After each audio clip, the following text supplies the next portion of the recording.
Le télescope spatial James Webb est une merveille technologique absolument époustouflante.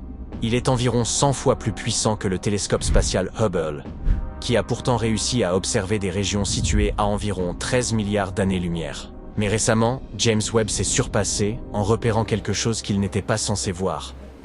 Les astronomes opérant ce télescope ont détecté un trou noir supermassif, datant de l'époque où notre univers avait moins de 600 millions d'années. Tout juste bébé. Cette découverte représente le trou noir supermassif le plus éloigné jamais observé. Il se trouve au cœur de sa galaxie hôte, désignée CEERS 1019. Ce trou noir est également l'un des plus petits jamais détectés dans l'univers primordial, avec une masse équivalente à environ 9 millions de soleils. Cela peut sembler énorme, mais en réalité, les trous noirs supermassifs atteignent le plus souvent des milliards de fois la masse de notre étoile. Qu'est-ce qui rend cette découverte si exceptionnelle et pourquoi les scientifiques peinent-ils à l'expliquer? Il est généralement admis qu'il faut bien plus de 600 millions d'années pour qu'un trou noir supermassif atteigne sa pleine maturité. Ce processus se produit lorsqu'un trou noir se nourrit de la matière environnante ou fusionne avec un trou noir plus grand. Même les trous noirs comparables à celui situé au centre de notre Voie lactée, qui possède une masse d'environ 4 500 000 fois celle du Soleil, sont censés se manifester dans un univers plus récent. Pour tout vous dire, les scientifiques soupçonnaient depuis longtemps que des trous noirs supermassifs puissent exister dans l'univers primordial.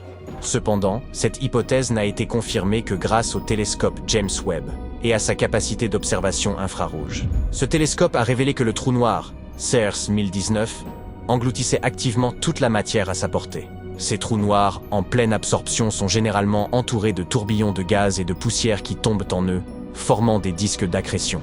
La force gravitationnelle intense d'un trou noir chauffe cette matière, faisant briller le disque de manière spectaculaire. De plus, les puissants champs magnétiques générés canalisent la matière vers les pôles du trou noir. Et périodiquement, cette matière est expulsée sous forme de jets jumeaux impressionnants. Ces jets se déplacent à une vitesse proche de celle de la lumière et brillent d'un éclat aveuglant. Les astronomes observaient la galaxie abritant ce trou noir exceptionnellement ancien dans le cadre de l'étude Cosmic Evolution Early Release.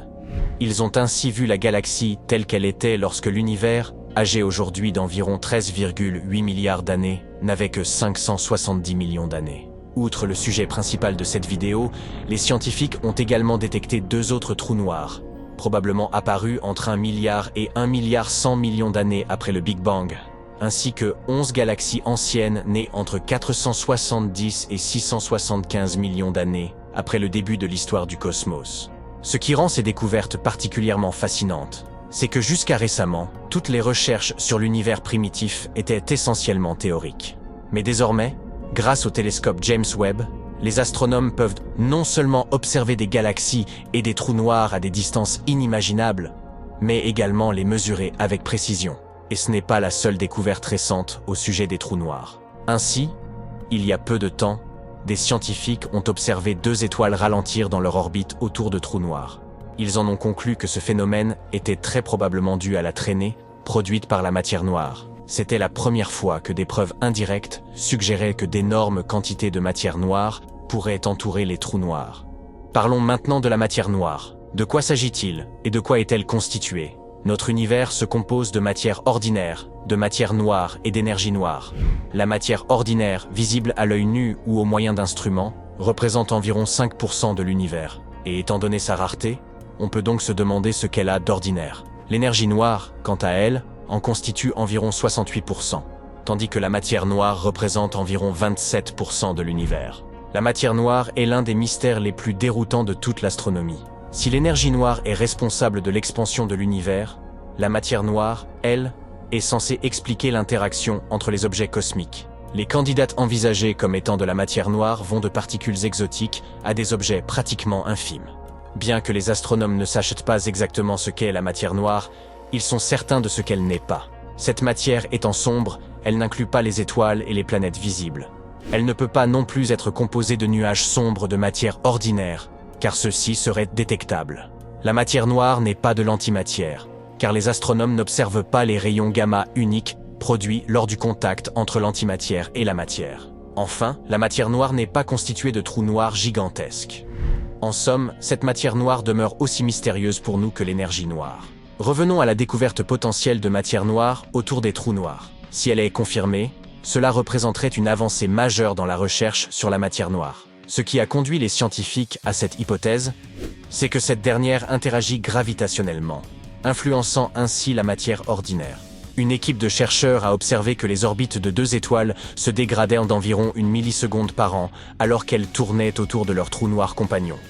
Les scientifiques en ont conclu que ces variations de vitesse étaient dues à la friction et à la traînée générée par la matière noire sur ces étoiles.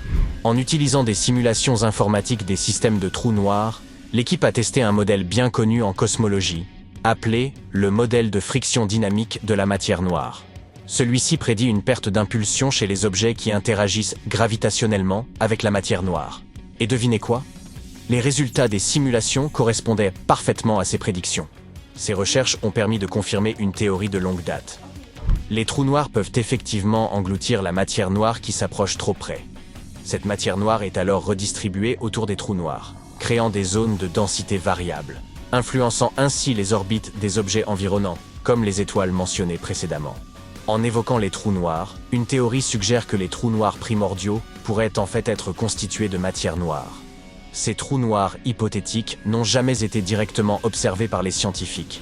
Ils seraient extrêmement anciens et de taille relativement réduite comparée à celle des trous noirs standards.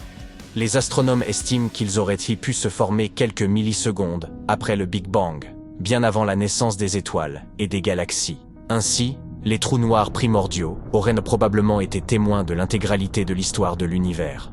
Aujourd'hui, il est probable que les plus petits de ces trous noirs primordiaux se soient évaporés, mais certains, plus gros, pourraient encore être dispersés à travers l'espace. S'il est avéré que des trous noirs primordiaux ont réellement existé, ils pourraient être apparus parce que certaines régions de l'espace étaient plus chaudes, d'autres plus froides, et certaines zones extrêmement denses. Les scientifiques pensent que de tels amas auraient pu s'effondrer pour former des trous noirs primordiaux. Ce qui est le plus fascinant, toutefois, c'est que ces trous noirs pourraient avoir été si petits précisément parce qu'ils sont apparus juste après le Big Bang. En effet, plus un trou noir met de temps à se former, plus il est grand. La différence de masse entre les trous noirs les plus anciens, petites donc, et les plus jeunes, plus grands, était stupéfiante. Imaginez comparer une masse 1000 fois supérieure à celle de notre Soleil à celle d'un pois chiche. Quoi qu'il en soit, l'idée que les trous noirs primordiaux et la matière noire puissent partager la même nature est restée marginale pendant des décennies. Néanmoins, les scientifiques ont récemment réalisé qu'il y avait beaucoup plus de trous noirs dans l'univers qu'ils ne le pensaient auparavant. Cela signifie que cette théorie pourrait bien être valide. La vaste population de trous noirs du Big Bang, encore invisible à nos yeux, pourrait non seulement constituer, mais aussi être la matière noire. Après tout, les astronomes n'ont toujours pas découvert une seule particule de matière noire, malgré des décennies de recherche.